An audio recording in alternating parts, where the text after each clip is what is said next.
Imagine being Nigel Farage, the man who claims to be Britain's economic saviour, the voice of fiscal common sense, the scourge of establishment incompetence, and then a senior Conservative politician lumps you in the same category as Labour's tax-hiking Chancellor as equally dangerous threats to Britain's economic future. That's not just political criticism. That's the Shadow Chancellor essentially saying Reform UK would wreck the economy just as badly as Labour, maybe was, and their policies are fantasy economics that would send financial markets into panic. Mel Stride just declared that both Reeves and Nigel Farage are economic menaces who can't be trusted with Britain's finances, and the political fallout is absolutely spectacular. Reform's response was predictably nuclear. The Conservatives are doubling down on being the only responsible adults in the room, and Labour's trying to pretend they're getting on with governing while their budget plans implode. Welcome to British politics, where everyone accuses everyone else of economic incompetence while the country watches three parties fight over who would destroy prosperity fastest. Let's unpack this three-way economic warfare. Right, so here's what Mel Stride, the Conservative Shadow Chancellor, just dropped in an exclusive interview with the Daily Express. He declared that Labour and Nigel Farage are equally dangerous for Britain's economic future, with reckless policies that will do untold damage for years ahead. That's quite the statement to make when you're trying to rebuild Conservative credibility on the economy. Stride's essentially positioning the Tories as a sensible middle ground between Labour's tax and spend socialism and Reform's unfunded populist fantasies. It's bold political positioning that requires everyone to forget the Conservatives presided over economic chaos, including Liz Truss's budget catastrophe, but we'll get to that delicious irony in a moment.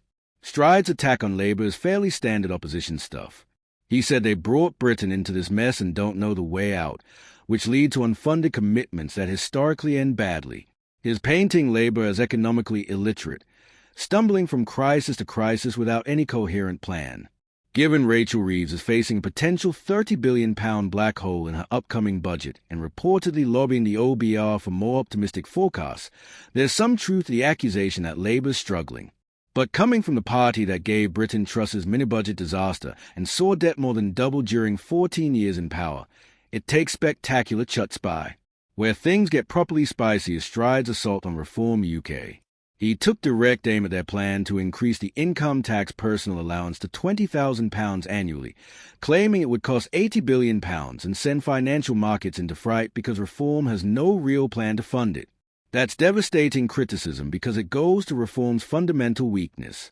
They are brilliant at identifying problems and making promises that sound great to voters, but their economic policies don't survive contact with basic arithmetic.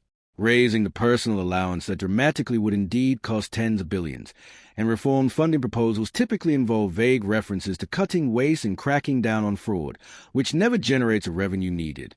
Stride warned that if Reform were running number 10 and number 11, Downing Street implementing their policies, the wheels would come off the economy very quickly and everyone would suffer greatly. That's not subtle. That's saying Reform would crash Britain faster than a drunk driver on a motorway.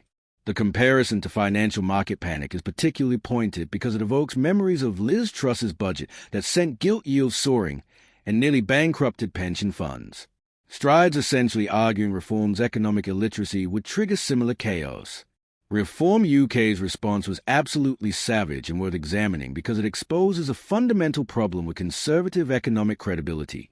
Their spokesman said it's beyond belief that Tories dare lecture anyone on the economy after more than doubling national debt in 14 years and raising taxes to the highest level since World War II.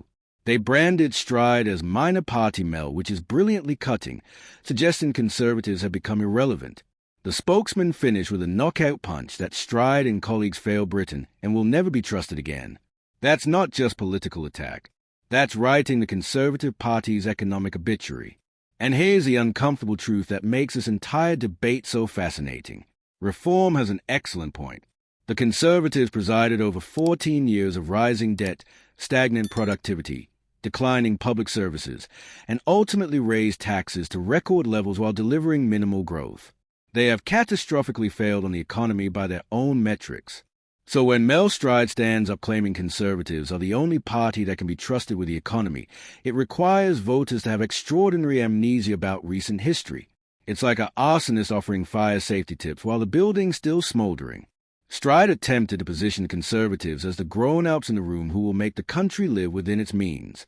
But when asked whether the party can be regarded as grown-ups following Liz Truss's budget nightmare 3 years ago, even he had to acknowledge the credibility problem. He said regaining trust is an ongoing process, that they made progress, and serious mistakes were made but will never ever happen again.